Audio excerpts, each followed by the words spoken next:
네, 북이스라엘과 남쪽 유다가 멸망한 이래로 서로가 같은 민족이고 같은 형제의 후손들이지만은 참 반목과 질시와 또 원망과 정오가 가득한 그런 역사들이 이 이스라엘 유대 민족 사이에 발생해서 그런 역사를 참 어둡게 만들게 되었죠. 같은 언약 백성이면서도 그렇죠. 특별히 유대인들이 바벨론 포로에서 돌아왔을 때 북쪽 사마리아 사람들은 유대인들이 성전을 재건하는 것을 돕기를 제안했으나 사마리아 사람들은 그 제안을 거부를 했습니다. 그러자 사마리아인은 유대인의 성전 재건을 방해하기 시작합니다. 이것은 그들 사이의 상호 관계를 더욱더 악화시키게 되어졌죠. 그리고 사마리아 사람은 유대인의 예배 장소인 예루살렘에서 예배하기를 거부를 했습니다. 대신 주전 400년경에 그리심산, 마운틴 게리즘이라고 하죠. 그리심산에 세워진 사마리아 사람 그들 자신의 성전에서 예배하기를 원했습니다. 그런데 이 성전이 그리심산에 있는 이 성전이 주전 128년경에 남쪽 유대인들에 의해서 불타 없어져 버렸습니다. 이것은 그들의 관계를 더욱더 악화시키게 되어졌죠. 이런 관계가 신약 시대까지 계속되게 됩니다. 이들의 정오심과 혐오감이 어느 정도였는지 댐비라고 하는 학자는 이렇게 설명을 합니다. 사마리아 사람들은 북쪽 사마리아 사람 가리킵니다. 남쪽 유다 사람들 말고. 사마리아 사람들은 부정함을 옮기는 자들인데 특히 그들이 누웠던 장소, 앉았던 장소, 그들이 탔던 것, 말을 탔든지 무엇을 탔든지 탔던 것, 그리고 그들의 침, 허파, 목, 코에 점액이나 타액을 통해서 전염된다고 생각했다. 여러분, 이게 지금 뭐와 같습니까? 지금 거의 코로나 수준입니다. 그렇죠? 예.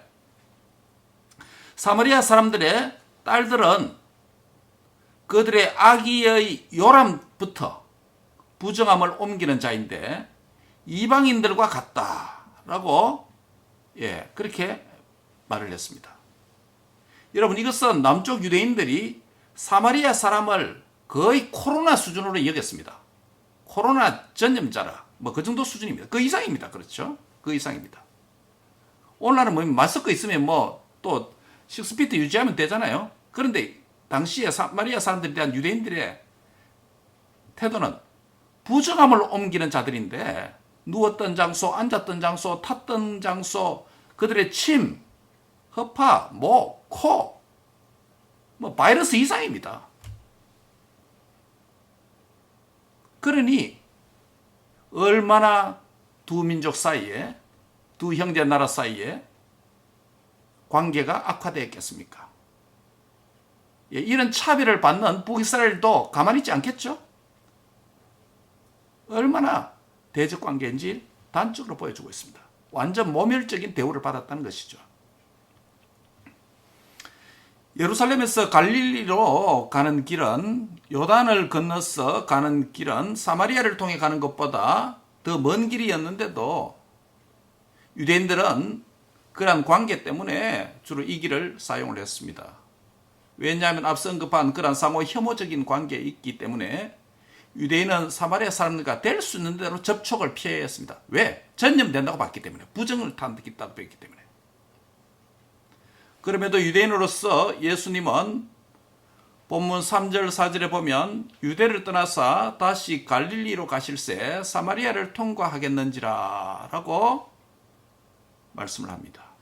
여기서 사용된 이 헬라어 원문은 의무, 당연, 필수적인 의미를 갖는 단어를 사용했습니다. 반드시 그 길로 가야 되겠는지라 이 말입니다.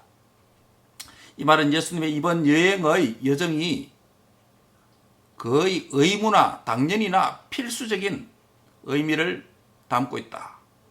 굉장히 중요한 사명이 담겨 있다. 깊은 뜻이 있다. 이런 의미가 됩니다.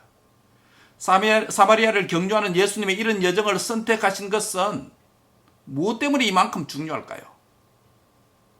무슨 이유가 있기에 이 여정이 그토록 중요하다는 것을 강조하는 표현을 사용했을까요?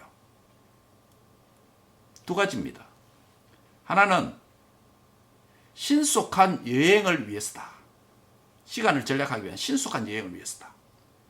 유대인들이 시간이 많이 걸림에도 다른 길로 갔던 것은 그 관계 악화 때문이죠. 그런데 예수님은 신속한 여행의 목적 때문이다. 하지만 단순히 이 여정은 여행의 신속함뿐만 아니라 정확한 여행을 위한 의도가 있다. 예. For rapid travel and for exact travel. 예. 정확한 여행을 위한 것이다. 의도가 담겨 있다는 것이죠. 하나님의 구원 사역을 위해서 우리 예수님께서 시간을 효율적으로 시간을 사용하는 측면도 있으시고, 반드시 구원받기로 작정된 자는 한 영혼도 놓치지 않고 반드시 만나서 잃어버린 영혼을 찾는다라고 하는 이 하나님의 보내신 일과 그 사명적 측면, 정확한 여행 때문에, 정확한 목적 때문에 그 길을 간다는 것이죠. 그러므로 예수님의 사마리아 여행길은 신속, 정확, 이 두 키워드로 요약할 수 있습니다. 신속, 정확의 여행을 위한 주님의 구원자의 여정이다 라고 말할 수 있습니다. 성탄하신 예수님도 그렇죠. 이 땅에 오신 것은 당신의 시간 안에, 당신의 정확한 목적 때문에 이 땅에 방문하시고 여정을 거니르셨죠. 오늘 이런 점에서 예수님은 신속하고 정확한 여행을 누구보다도 좋아하신다 라고 할 수 있습니다. 그렇다면 신속 정확한 여행을 좋아하시는 예수님은 어떤 분입니까? 오늘 두 가지로 말씀을 함께 상고하고자 합니다. 첫 번째는 예수님은 나에게 생명을 주시는 생수의 공급자다라는 것입니다. 한번 같이 할까요? 예수님은 나에게 생명을 주시는 생수의 공급자가 되십니다. 예. 한마디로 말하면 생명을 주시는 분이시다.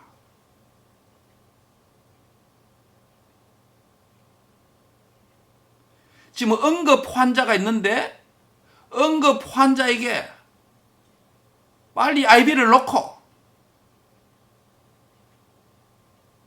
수혈을 하고 이 생명을 긴급한 상황에 놓여져 있는 그런 신속 정확한 여정이 펼쳐진다는 것이겠죠. 우리 예수님께서도 우리와 같이 인성을 가지신 몸으로 이 땅에 성육신하셨기 때문에 일을 많이 하시면, 과로하시면 피곤하십니다. 그리고 음식을 드시지 아니하시고 줄이시면 우리처럼 시장합니다. 그래서 길 가시다가 피곤하여서 우물 곁에 앉아서 쉬고 계셨습니다. 제자들은 먹을 음식을 그 사이에 사러 동네로 들어갔습니다. 때가 6시쯤 되었다라고 본문이 말씀합니다. 요한복음의 시간은 우리 현대 시간과 같다 그랬죠. 이 시간은 물 깃는 여인이 여인으로서 여기에 왔다는 것이죠. 예, 오후 6시 정도. 사마리아 여자 한 사람이 물을 기르러 왔습니다. 예수님께서는 그 여인에게 물을 좀 달라라고 말씀하십니다. 그 무명의 사마리아 여인은 물을 달라고 하는 예수님께 당신은 유대인으로서 액센트나 이렇게 보면 대충 알 수 있겠죠. 유대인인지 북이스라엘인지. 예, 특별히 뭡니까? 사삭입니까? 그 쉬하고 쉰하고 히브리 발음이 이게 잘 안 되는 사람은 남쪽이고 북쪽이고 구별합니다. 발음을 보면요. 예. 우리도 뭡니까? 경상도 사람이나 저 다른 지방 사람은 어가 잘 안 됩니다. 예. 이런 것처럼 그 좁은 이스라엘 땅, 팔레스틴 좁은 땅인데도 불구하고 남쪽 북쪽이 이 발음이 쉰하고 쉬가 발음이 잘 안 돼요. 발음이요. 그래서 그 때문에 구분할 수 있습니다. 바로 예수님을 보자마자 유대인인 줄 알았습니다.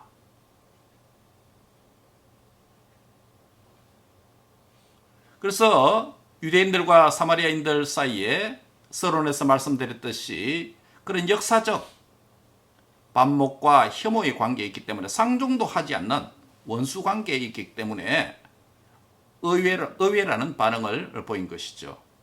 예수님께서는 그녀에게 10절에서 이렇게 말씀하십니다. 내가 만일 하나님의 선물과 너에게 물 좀 달라 하는 내가 누구인 줄 네가 알았더라면 네가 그에게 구하였을 것이요 그가 생수를 너에게 주었으리라 라고 말씀을 합니다. 어떻게 보면 다소 어려운 말씀 같습니다. 여기서 하나님의 선물은 예수님의 의중 안에서 영생을 가리킵니다. 예수님께서는 자신의 정체성을 영생을 위한 living water, 생명수를 가진 분으로 자신을 우회적으로 그렇게 소개를 합니다. 여기서 생수란 말은 죄와 허물로 죽은 부정한 자를 정결하게 씻어서 생명을 주는 물이다 라는 은유적인 표현이 되겠죠. 실제 물을 가리키는 건 아니죠. 이 은유적 표현인 생수는 무엇을 가리킵니까? 그것은 바로 예수님의 말씀, 생명의 떡이 되는 예수님의 말씀을 가리키고 그리고 7장 38절 이하에서 말하는 배에서 생수의 강이 믿는 자 안에서 흘러 넘치겠다고 하는 예수님의 영이신 성령님을 가리킵니다. 즉 이 생수는 예수님의 말씀과 예수님의 영으로 오시는 성령님을 가리키죠. 그런데 이 물은 고여 있는 물이 아니라 이 생수는 흘러가야 하는 물입니다. 말씀과 성령은 하늘에서 땅으로 임하였습니다. 지난 시간의 말씀대로 위에서 내려온 소스입니다. 하늘의 것입니다. 예수님께서 사마리아 길의 여정을 선택하신 것은 바로 이 생수가 필요한 잃어버린 한 영혼이 거기에 있기 때문입니다. 이 길은 잘 가지 않는 유대인의 관행이었는데 굳이 예수님은 이 길을 선택하신 이유는 거기에 하늘의 소스가 되는 하늘의 heavenly source and divine source, the living water, 생명수가 필요한 죽어가는 한 영혼이 이 생수가 없으면 죽어가는 이 IV와 혈액이 수혈되지 않으면 그 현장에서 죽을 수 있는 기회를 놓칠 수 있는 그런 타이밍, 그런 장소이기 때문에 주님은 그 길을 마다하지 않으시고 유대인의 여행 여정의 관행을 깨뜨리시면서까지 그 여정을 선택하신 것입니다.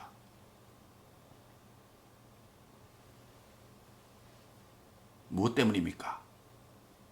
거듭해서 말씀드리면 생수가 필요한 잃어버린 한 영혼이 거기에 오기 때문입니다. 거기에 있기 때문입니다. 여러분, 이와 같이 여러분과 저에게 예수님께서 정확하게 정확한 타이밍에 정확한 장소에서 그분의 하늘의 소스가 되시는 말씀과 성령으로 저와 여러분을 향하여 이미 방문해 주신 줄 믿습니다.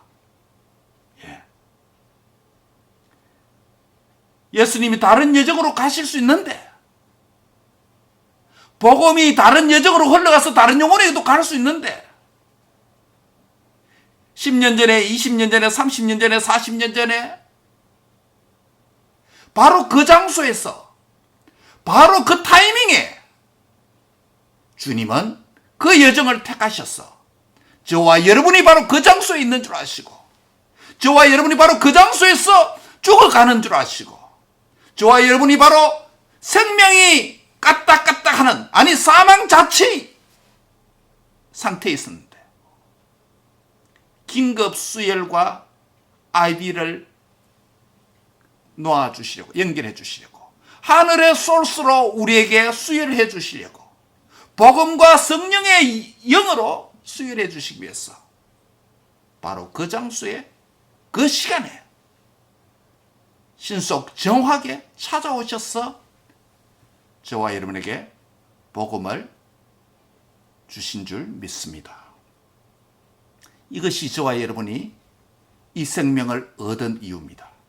이것이 저와 여러분이 이 생명을 현재도 누리고 있는 이유인 줄 믿습니다. 할렐루야. 얼마나 감사한지요.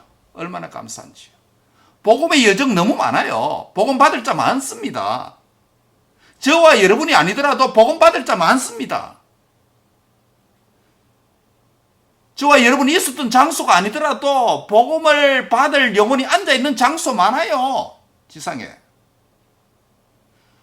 저와 여러분이 복음 받았던 그 타이밍이 아니더라도 다른 타임에, 그 타임에 복음 필요한 자 많습니다. 생명 필요한 자 많습니다.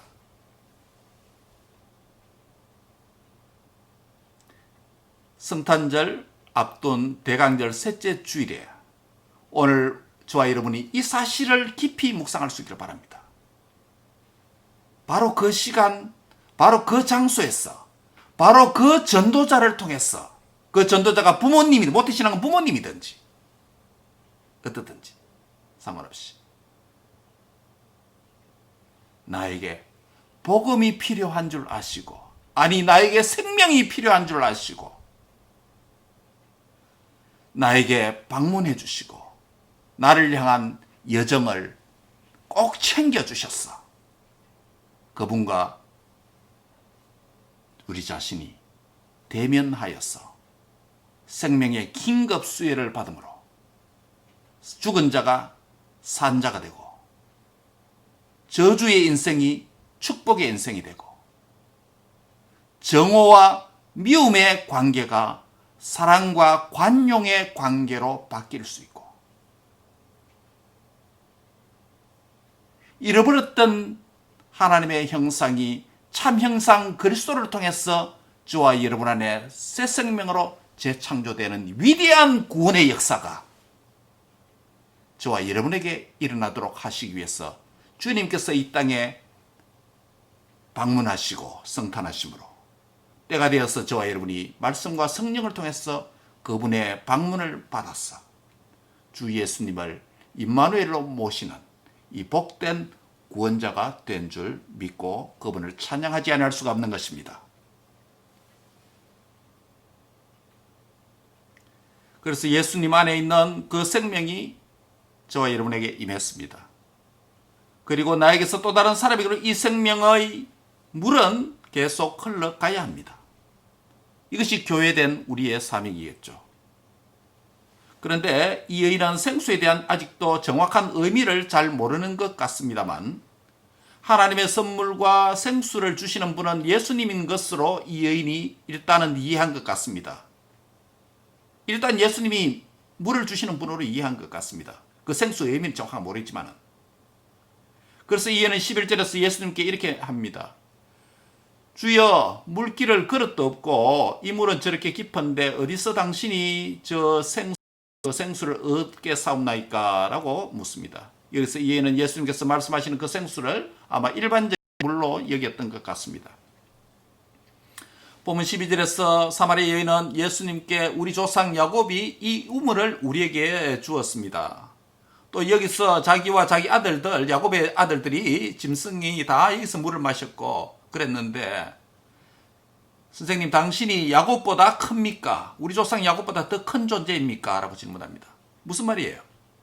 이 말은 사마리아인들에게, 북쪽 사마리아인들에게 이 우물은 족장시대 때부터 전해온 우물로서 물의 수질도 아주 좋았고 존경과 경외감이 서려있는 그런 장소가 되었는데, 심지어 이 물을 마시면 모든 것이 잘 될 것이라고 하는 신비적이고 미신적인 생각이 사마리아 사람들에게 있었는지도 모릅니다. 신성시 아니겠습니까? 저 조상들이 물려준 전통 있는 우물이니까. 네, 잘 보존해야 되겠다는 생각도 아니었습니다. 지금까지 조상 야곱이 준 우물로부터 야곱 자신과 그의 아들들과 짐승들이 그리고 후손들도 풍성한 물을 마셔왔습니다.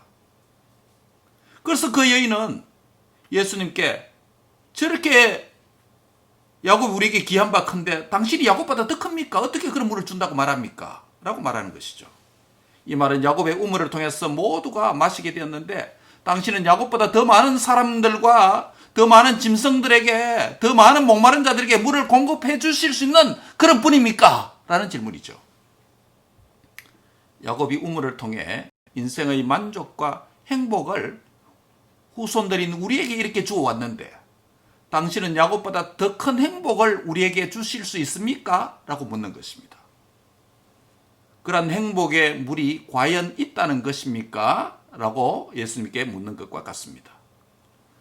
예수님께서 뭐라고 대답하십니까? 13절 14절이죠. 이 물을 마시는 자마다 다시 목마르려니와. 다시 목마르다. 그러나 내가 주는 물을 마시는 자는 영원히 갈증이 없다. 목마르지 아니할 것이다. 내가 주는 물은 그 속에서 영생하도록 야곱의 우물을 먹는 자가 목마름 정도 해결하고 행복을 주는 그런 물이라면 내가 주는 물은 그 속에서 영생하도록 솟아나는 샘물이 되리라. 영생과 관련있습니다. 땅의 목마름이 아니라 영생을 얻게 되는 그런 생명수다. 이 말에 여인은 귀가 솔깃했습니다. 내가 잘못 들었나? 이런 가치 있고 혈육과 효험이 있는 물이 있단 말인가? 예.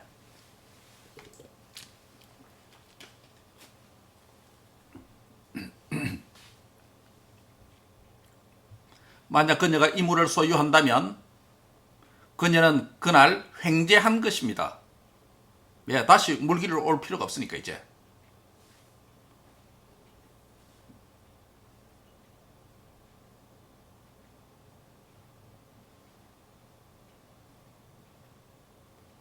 매우 경제적 물 아닙니까? 매우 효험이 있는 물이 아닙니까? 그렇죠. 오늘 아침 설교 온 거를 정리하면서 잠시 뜨는 뉴스를 보니까 지금 백신이 미국의 한 600여 장소에 드라이 아이스로 포장해서 UPS를 통해서 미 육군 대장의 지휘하에서 군인의 지휘하에서 긴급하게 입송을 시작했다고 합니다. 600여 곳에. 예. 그 하루에 2번 오픈하면 변질이 되니까 그렇게 할 수 없대요. 이 군사작전과 같이 그렇게 지금 진행하고 있습니다.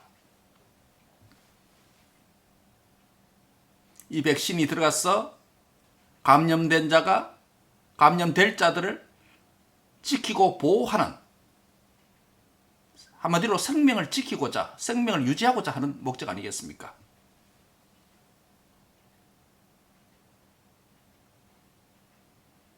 군사작전과 같이 치밀하게, 정확하게 육군 대장이 지휘 아래에서 백신 딜리버리 작전이 시작되었다고 합니다.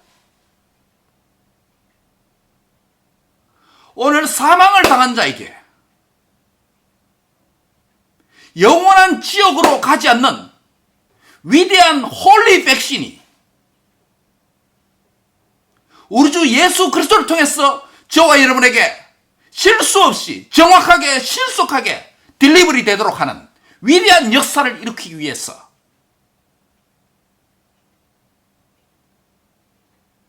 주께서 일하신 것처럼 수가성에 있는 그 우물가에서 죽어가는 한 영혼을 향하여서 주님께서 당시 유대인들이 잘 가지 않는 여행 여정을 과감하게 선택적으로 선택함을 통해서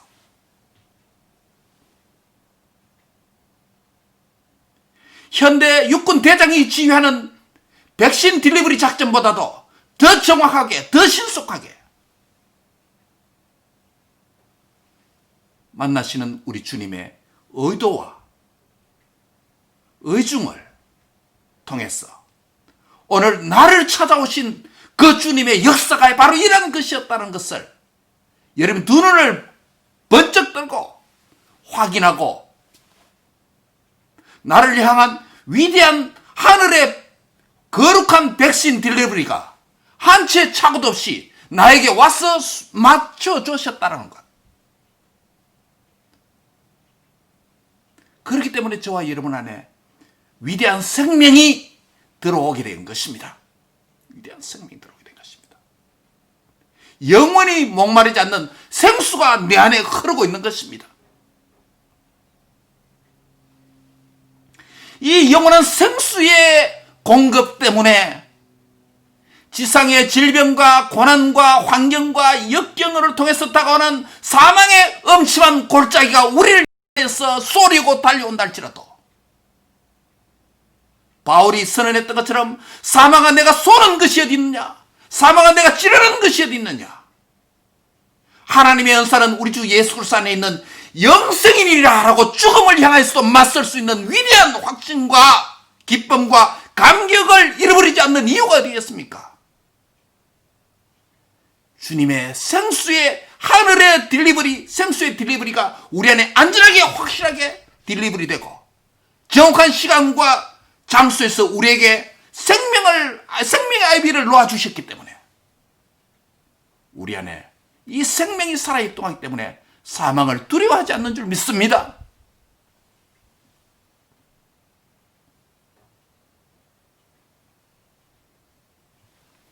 사랑하는 성도 여러분, 예수님은 나에게 생수를 주시기 위해서 오신 분입니다. 인생의 어느 한 시점에서 나에게 다가오신 예수님의 여정은 신속하고 정확한 구원의 여정이요 사랑의 여정이었다는 것을 기억할 수 있기를 바랍니다. 무엇을 위한 여정이라고요? 하나님의 선물, 곧 영생을 주시기 위함입니다.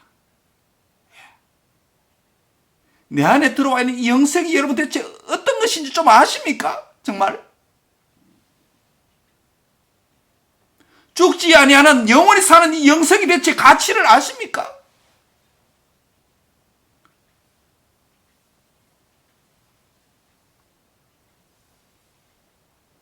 영생을 위한 생수가 무엇입니까? 죄사함의 물입니다. 죄사함의 물은 두 가지입니다. 하나는 복음의 말씀을 통해서 주시는 것이고 하나는 생명을 낳게 하는 중생의 영이신 성령이십니다. 복음의 영이 우리 안에 들어왔어 사망을 내어 쫓고 생명의 영으로 하늘의 생명으로 주님의 생명으로 그 아들 안에 있는 그 생명이 우리 안에 충만한 줄 믿습니다. 우중의 생명수의 근원이신 예수님을 믿지 않는 자가 혹이 있습니까? 믿는 가정에서 태어나서 부모님이 믿기 때문에 영생 복음 너무 많이 들었어. 나도 생명이 있는 것처럼 착각하고 있지 않습니까? 나도 구원받은 것처럼 착각하지 않습니까? 우리 엄마 아빠 때 예수 믿기 때문에 내가 교회 다니기 때문에 나도 은연중에 영생 안에 있다, 생명 안에 있다 착각하지 않습니까?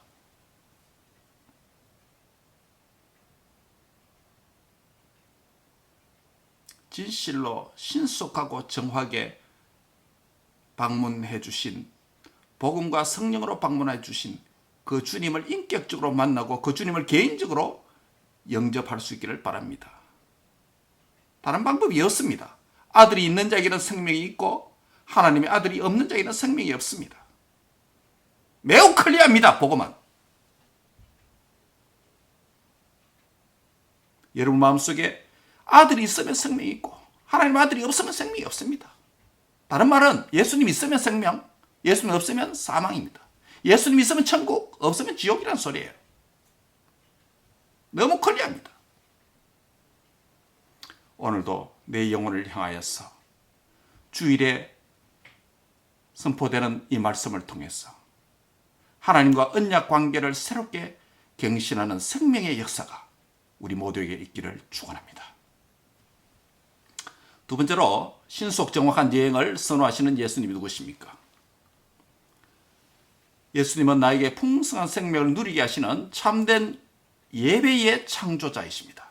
예배를 만드신 분입니다. 옛 예배가 아니라 새로운 예배를 만드신 분입니다. 예수님은 나에게 풍성한 생명을 누리도록 하시는 참된 예배의 창조자이십니다. 바꿔 말하면 참된 예배를 주님이 만드셨는데 이 참된 예배를 통해서 우리에게 주신 그 영생을 예배를 통해서 누리게 하셨다는 것이에요. 그런 예배를 만드셨다는 것입니다. 본문 20절에서 사마리아 여인은 유대인과 사마리아인 사이에 가장 논쟁적인 이슈 가운데 하나인 예배의 장소 문제를 언급하고 있습니다. 우리 조상들은 이 산에서 예배하였는데 이 산은 어디입니까? 그리심산이에요. 그리심산. 신명기 12장 5절과 16장 2절에 나오는 그리심산이에요. 그리심산에서 예배하였는데 북쪽 사마리아 사람들은 이 그리심산을 아주 신성시합니다. 그런데 당신들의 말은 남쪽 유대 사람들은 예배할 곳이 그리심산이 아니라 예루살렘에 있다 하더이다 라고 이 여인이 말합니다. 예루살렘 뭐가 있기 때문에 성전이 있기 때문에 그렇겠죠. 유대인들과 사마리아인들 사이에 존재하는 혐오와 정오 관계의 이유들은 앞서 언급한 대로 서론에서 여러 가지가 있었지만 그 중에 핵심 중에 하나는 예배 장소의 문제입니다. 예배 장소로서 예루살렘, 남쪽 유다인들이죠. 그런데 예배 장소로서 그리심산은 사마리아 사람들에게 중요한 장소죠. 서로가 다른 장소를 신성시합니다. 그리심산은 신명기에서 보면 축복의 산이었습니다. 그렇죠? 축복의 산이고 에발산은 저주의 산이고 그렇게 사용되는데 축복의 산으로서 신명기 11장과 27장에 나옵니다. 근데 사마리아인들은 아브라함이 독자 이삭을 제물로 바친 그 모리아 산이 어디냐면 그리심산이라고 그렇게 여깁니다. 누가요? 북쪽 사마리아 사람들은. 그리고 사마리아인은 한 개의 제단이 이 산에 세워져야 한다는 것을 성경에서 그렇게 읽습니다. 신명기 27장 보면 이 산에 한 제단이 세워져야 된다. 그것을 그리심산으로 생각합니다. 그리고 사마리아인들은 아브라함이 멜기세덱을 만난 장소도 창세기 24장입니까? 14장입니까? 그 소돔의 그 조카 롯을 구한 그 전쟁을 마치고 돌아올 때 멜기세덱을 만난 장소도 그리심산이라고 사마리아 사람들 믿고 있습니다. 즉 사마리아 사람들 따르면 족장시대에 가장 중요한 사건들이 일어난 장소가 그리심산과 링크되어 있다고 그렇게 믿습니다. 근데 남쪽 사람은 생각이 달라요. 남쪽 유대인들은 다른 견해를 갖고 있습니다. 역시 이들도 율법은 성전을 위해서 한 장소만 있을 수 있다라고 신명기 12장 5절의 말씀대로 성전은 한 장소에 있어야 된다라고 말씀을 오경을 통해서 받고 있지만 그런데 그 장소가 어디냐면 그들에게는 예루살렘이 바로 그 장소다라고 남쪽 유대인들은 그렇게 생각합니다. 이런 구절들은 예배의 장소로서 예루살렘이라는 주장에 확신을 갖게 되죠. 하지만 사마리아인들에게는 설득력이 약합니다. 왜냐하면 사마리아인은 오직 뭐만 믿습니까? 사마리아 오경. 사마리아 사람들은 오경 말씀만 믿습니다. 그래서 오경에 보면 그리심산이 중요하고 축복의 산이고 그 다음에 예배하는 한 제단이 세워지는 한 산이 있어야 된다는 신명기의 말씀도 받아들이고 그러니까 그 산은 자연히 오경만 믿으니까 그 장소는 어디다? 그리심산이다 이렇게 믿는 거예요.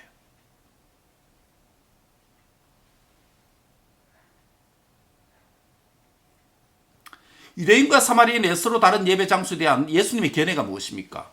21절에 보십시오.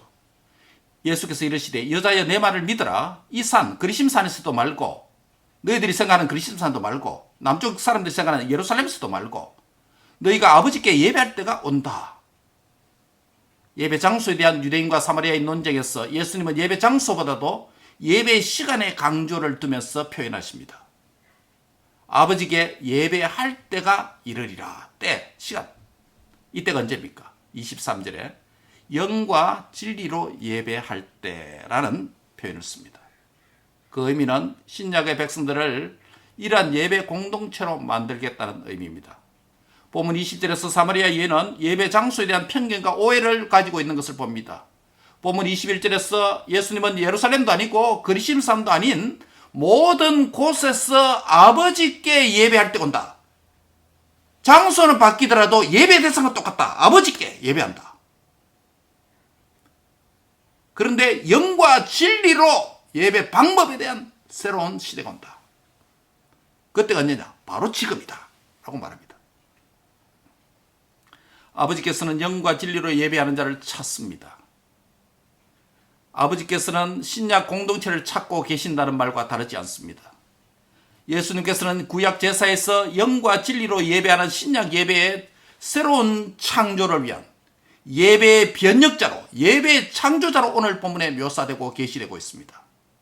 예배하는 자는 영과 진리로 예배합니다. 모든 곳에서 예배할 수 있습니다. 조건이 있습니다. 영과 진리로 드리는 예배여야 됩니다. 조건이 있습니다. 아버지께만 예배 드려야 합니다. 영과 진리로 드리는 예배는 예수님을 통해서 아버지 하나님께 드리는 신약의 예배를 가리킵니다. 본문 22절에서 너희는 알지 못하는 것을 예배하고 우리는 아는 것을 예배하노니 이는 구원이 유대인에게서 남이라 라는 말씀입니다. 여기서 사마리아인은 알지 못하는 것을 예배한다라고 했는데 무슨 뜻입니까? 그리고 유대인은 아는 것을 예배한다고 했는데 무슨 뜻입니까? 왜 사마리아인은 예배의 대상으로서 하나님을 제대로 알지 못하는 자가 되었습니까? 무엇 때문일까요? 그것은 다름이 아니라 그들의 제한되고 좁은 성경관 때문입니다. 앞서 말씀드린 대로 사마리아 북쪽 유대인들은, 이스라엘 사람들은 5경만, 창세기, 출애굽기, 레위기, 민수기, 신명기 5경만 그들의 경전으로 받아들이기 때문에, 좁은 성경관 때문에 그들은 알지 못하는 것을 예배할 수밖에 없는 상태에 있는 것입니다. 그들은 선지서를 읽지 않습니다. 그들은 역사서도 읽지 않습니다. 그들은 시가서도 읽지 않습니다.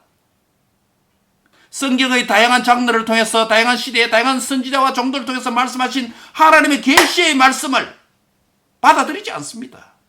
그러니 오경만 읽으니 거기에 그리심산이 중요한 산으로 언급되어 있으니 거기에 자신의 재단이 있어야 된다, 성전이 있어야 된다 생각하는 것이죠. 계시의 발전에 대한 무지가 있는 것이죠.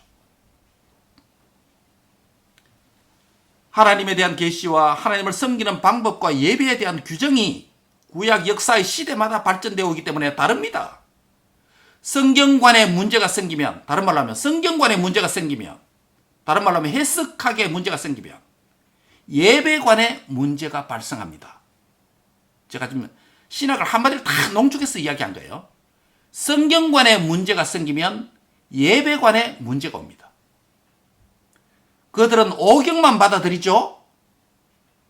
그러나 그들은 선지서를 읽지 않죠. 역사서를 읽지 않죠. 시가서도 읽지 않죠. 풍성한 하나님에 대한 계시와 예배하는 방법과 예배하는 장소에 대한 계시를 무시하니 예배관에 문제가 생깁니다. 즉 하나님을 성경을 66권의 성경을 계시를 통해서 다양한 하나님에 대한 계시를 바로 알지 못하면, 하나님의 풍성한 성품을 알지 못하고 충만한 그분과 교제를 이룰 수가 없습니다. 하나님을 아는 만큼 하나님을 섬기고 예배하게 됩니다. 결국 하나님에 대한 이해 결핍은, 성경관의 문제, 하나님에 대한 이해 결핍은 하나님께서 주시는 은혜의 풍성함과 풍성한 축복을 다 누리지 못하게 만듭니다. 하나님을 바로 알고 섬길 때 하나님의 생명과 그 풍성한 생명을 충만하게 누리게 되는 것입니다. 우리가 굉장히 지금 중요한 이슈로 지금 들어갑니다. 지금 논리가요. 두 번째로 유대인은 아는 것을 섬긴다고 했는데 무슨 말입니까? 그렇다고 모든 유대인이 아는 것을 섬긴다고 했을 때 유대인이 자동적으로 하나님을 알고 이 축복에 참여한다는 말은 아닙니다. 혈통적으로 유대인들이기 때문에 모든 유대인들이 하나님을 알 수 있고 바로 섬길 수 있다라는 말이 아니에요. 그럴 수 없습니다. 그렇다면 유대인 가운데 누가 하나님을 바로 알고 바로 섬기는 곧 영과 진리로 예배하는 자가 될 수 있을까요? 그 답이 22절 하반절에 있습니다. 이는 구원이 유대인에게서 남이라 라는 이 말씀을 올바르게 이해하는 자들에게만 이 축복이 제한됩니다. 무슨 말입니까? 예수님께서는 한 분의 유대인으로 오셨죠. 그래서 유대인에게 구원이 나옵니다. 예수님을 가리키죠. 한 명의 유대인 남자로 오신 예수님은 구원자 메시아입니다. 구약에서 예언된 그 메시아가 바로 예수님이라고 하는 것을 믿는 자만이 이 구원에 참여할 수 있고 이 예배를 드릴 수가 있다는 것이에요. 그리고 우리는 아는 것을 예배한다라는 말의 진정한 의미가 사마리아인들보다 조금 더 확장된 성경관을 갖는다고 해서 이 문제가 해결된다는 것이 아니에요. 유대인들은, 남쪽 유대인은 오경뿐만 아니라 선지서, 역사서, 시가서까지 읽죠. 다 읽습니다. 그럼 성경관이 북쪽 사마리아 사람들보다 성경관이 더 넓어졌다고 할 수 있습니다. 그렇다면 성경관이 넓어졌다고 해서 자동적으로 다 그들이 하나님을 바로 알고 바로 예배할 수 있을까요? 노입니다. 조건이 있습니다. 무엇이 가능하게 만듭니까? 성경관이 넓어졌다고 해서 자동적으로 아는 것이 아니라 예수님이 메시아라고 하는, 유대인으로부터 온 메시아라고 하는 예수님 메시아는 이 사실을 믿는 자만이 신약의 예배자가 되고 하나님을 만나게 되고 올바르게 이 신약 예배자가 될 수 있다는 것이에요. 점점 넓어졌다가 또 내로 다운되죠. 이 사실을 우리에게 무엇을 의미할까요?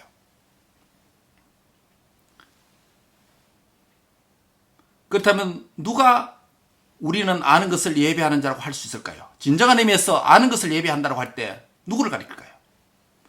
구약을 지나서 신약 성경의 계시를 통해서 구약 계시가 성취되었다는 것을 알고 믿는 자만이 진정한 의미에서 우리는 아는 것을 예배한다라고 말할 수가 있습니다.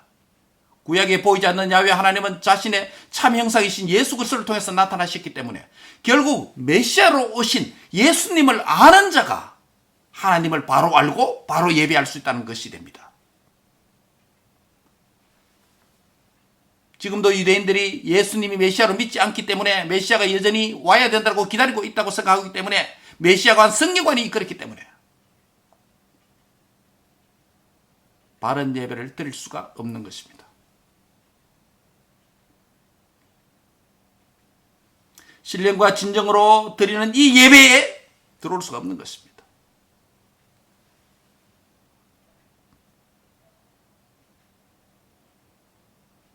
신약의 예배는 영과 진리로 드리는 예배입니다. 왜 그렇습니까? 24절에 하나님은 영이시기 때문입니다. 영이신 하나님을 예배하려면 영과 진리로 예배를 드려야 됩니다. 하나님은 진리이기 때문에 진리로 예배를 드려야 됩니다. 하나님은 영이시기 때문에 영과 진리로. 이 말은 하나님 영이시기 때문에 육체적 행위의 예배는 전혀 불필요하다는 것이 아닙니다. 오늘 영으로 예배를 드린다고 해서 나는 예배에 대한 오늘 뭡니까? 육체적인 것을 다 생략하고 육체적으로 준비해야 될 것도 제대로 하지도 않고 내 영만 예배 드리면 된다. 그거 아니잖아요. 내 영만 내 마음만 똑바로 하면 되지. 아닙니다. 사실 우리 대부분의 예배는 언어 동작 행위입니다. 찬송도 언어로 합니다. 기도도 언어로 합니다. 설교도 언어로 합니다. 우리 영어로만 하는 게 아니에요. 저기 모든 순서마다 하나님의 영이 충만해야 되고 하나님의 영의 인도를 받아야 되고 이 모든 순서마다 진리 되신 하나님으로 충만해야 영과 진리로 예배하는 것이 됩니다. 그러한 예배자가 어떻게 될 수 있습니까? 말씀드린 대로 예수님이 바로 메시아다, 구원자다 라고 하는 믿음이 있는 자, 그 안에 말씀이 있고 영이 있는 줄 믿습니다. 그 영과 진리로 충만해서 예배를 드릴 때 그것이 아버지가 찾는 예배다라는 것입니다. 아버지가 찾는 이 예배자 앞에, 예배자를 찾으시는 아버지 앞에 그 눈에 참된 예배자로 발견되는 은혜가 있기를 바랍니다.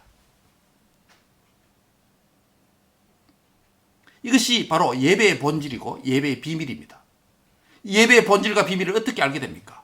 25절에 따르면 이 여인은 잘 알고 있습니다. 메시아 곧 그리스도라 하는 이가 오실 줄을 내가 아노니 그가 오시면 모든 것을 우리에게 알려주시리다. 예, 맞습니다. 메시아가 오면 다 알려준다는 거예요. 예배의 방법, 예배 어떻게 드려야 될지. 바른 예배에 대해서 알려준다는 것입니다. 예수님 바로 너에게 지금 말하고 있는 그가 바로 그다. 즉 내가 메시아다라고 말합니다. 그 여인이 얼마나 복된 자리에 있습니까? 신속 정확한 여행을 통해서 그 여인이 참된 예배자로 바뀌는 순간입니다. 바른 예배자, 진리와 영으로, 영이신 하나님께 영으로, 진리이신 하나님께 진리로, 영과 진리로 예배드리는 바로 이때 참된 예배자로 변화되는 순간이 예수님이 방문하신 순간입니다.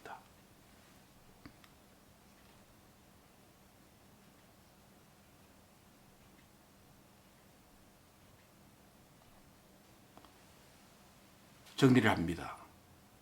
사마리아인들이 예배관에 문제가 있었던 것은 그들의 성경관에 문제가 있었습니다. 남쪽 유대인들이 역시 성경관을 확장해 보았으나 그들의 예배도 문제가 생겼습니다.